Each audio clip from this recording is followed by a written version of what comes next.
Let's get this out of the way first. VAR, video assistant refereeing, has been a fabulous addition to the game of soccer.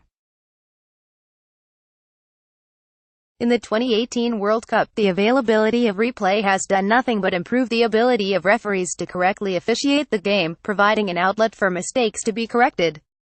Earlier on Friday, a referee gave a penalty to Brazil for a foul on Neymar, but with VAR applied correctly, the penalty was wiped off after it was determined Neymar went down easily. The game continued as it should, and a clear and obvious error was erased. Unfortunately, despite the clear improvement to the game VAR provides, there's still some work to be done in one very specific area of the game. More, recap of Serbia 1-2 Switzerland. On multiple occasions this World Cup, referees have missed wrestling matches in the penalty area, allowing defenders to essentially get away with murder instead of awarding attackers a deserved penalty. The worst example of this yet took place in the 66th minute of the 2-1 Switzerland win over Serbia in Kaliningrad. Aleksandar Mitrovic, already with a goal to his name early in the match, went up to meet a set-piece delivery with his head. He was fully bear-hugged by Switzerland captain Steven Lichtsteiner, and while being wrapped up, was then rugby tackled by Swiss central defender Fabian Schär. Yet somehow, Mitrovic was called for the foul, as the referee whistled him for ending up over the back of his defender on a genuine attempt to play the ball. With every replay shown, it became more and more evident that not only should a penalty have been awarded, but the referee missed a clear and obvious call. Yet the match referee, German Felix Brych, was given no assistance from the VAR booth, left on an island after blowing the call.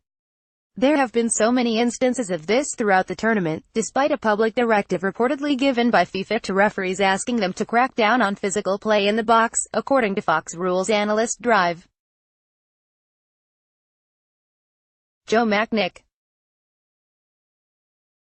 England striker Harry Kane was wrestled to the ground numerous times against Tunisia with no call, while many Egypt fans felt hard done by after Mohamed Salah was bullied in the box repeatedly against Russia. The more defenders can get away with wild defending set pieces in front of net, the more the game will be muddied by controversy, clouding an otherwise glittering debut for VAR on the international stage.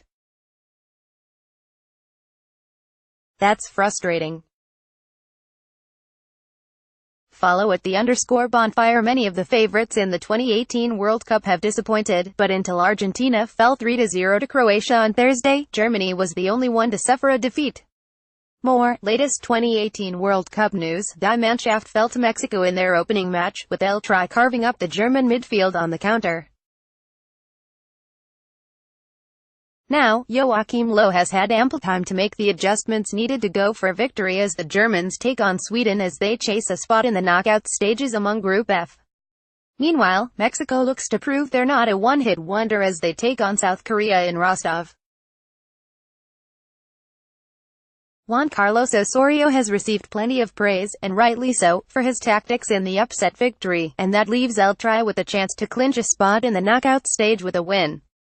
Before all that Group F craziness, Belgium takes the field in the morning against Tunisia as they look to follow up its comprehensive 3-0 victory over Panama in the opening round. A victory for the Red Devils would not only book a place in the knockout round, but also eliminate Tunisia from contention. Below is Saturday's schedule in full. Click here for live and on-demand coverage of the World Cup online and via the NBC Sports app. 2018 World Cup schedule, Saturday, June 23, Group F, South Korea vs. Mexico, Rostov-on-Don, 11 a.m. ET, live coverage, Germany vs.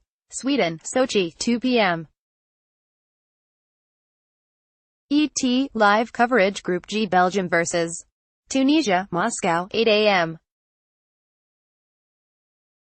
ET, live coverage. Follow at the _bonfire Rome, AP, Roma signed Justin Kluivert, the son of former Milan and Barcelona forward Patrick, from Ajax on Friday for a fee that could rise to €18.75 million, $21.8 million. The 19-year-old Dutch international forward has agreed a 5-year contract with Roma.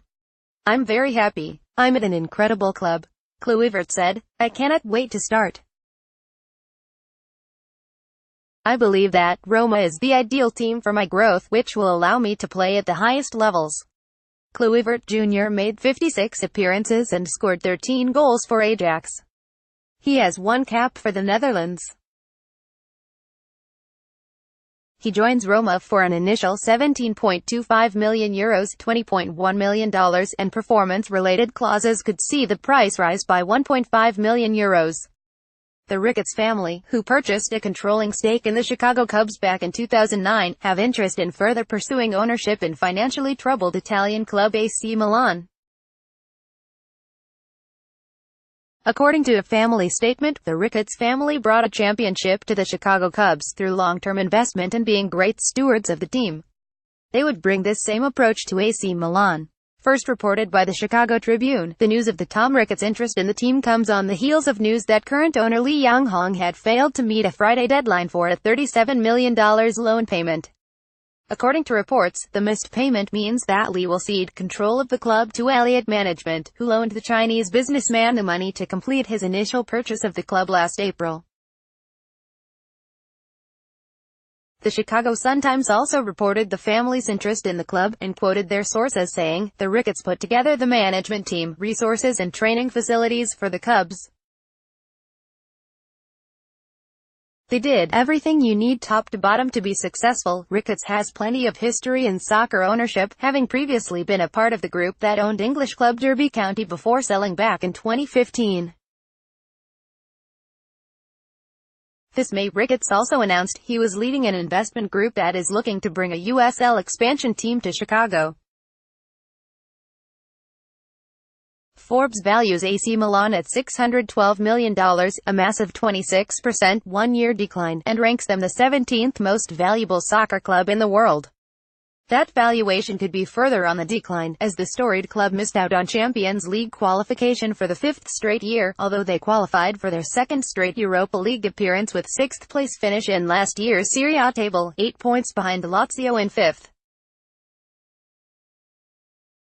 AC Milan also faces heavy sanctions from UEFA regarding financial fair play, although those fears could be eased with a financially troubled Lee selling the club.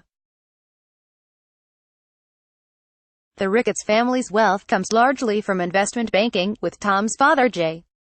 Joseph Ricketts having founded Ameritrade back in 1975. Tom is estimated by Forbes to be worth $1 billion, while his father has an estimated net worth of $2.1 billion.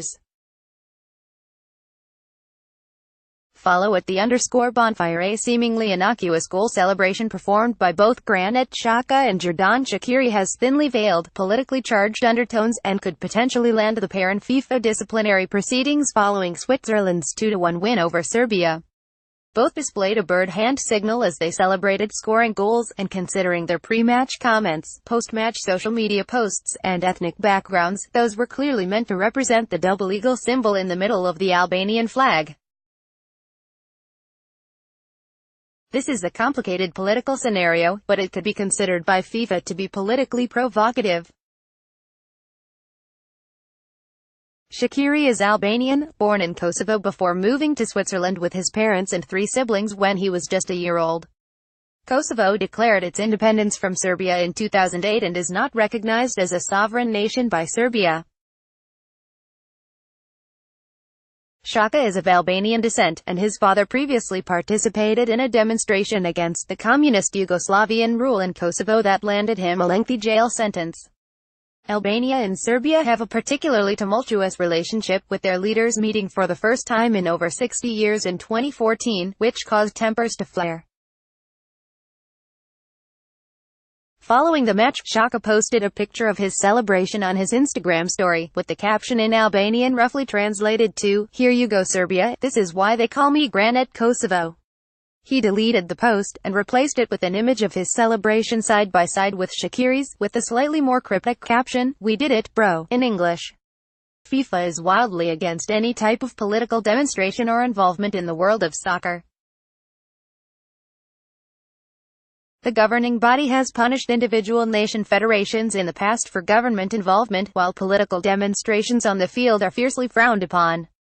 Switzerland captain and new Arsenal signing Stefan Lichtsteiner came to the defense of his 2 teammates after the match. When asked about the celebrations, he said to Goal.com, "We had a lot of pressure, it was not an easy game for us. We have a lot of Albanians, so there is a lot of history between Serbia and Albania. It was a very tough game for them mentally. It was good. Why not? This is the history for them." Lichtsteiner continued. "The war between them was so difficult. I spoke to the father of one of our players who is Albanian, and he told me about this history. This is more than football. This is more than football because they have this period, this war that gave them both big problems. I understand them. I think it's normal, it's part of their life. There was also big provocation ahead of the game from them, Serbia, so I think it's normal. Shaqiri could be in especially hot water." The Stoke City midfielder wore boots with the flags of Switzerland and Kosovo. He has made it clear in the past that he values his roots, saying, "I was born in Kosovo, but I grew up in Switzerland. I live both mentalities, it's not a big difference." Switzerland finishes its World Cup group stage round with a match against Costa Rica on Wednesday in which a win would secure a spot in the knockout stage. Follow @_bonfire.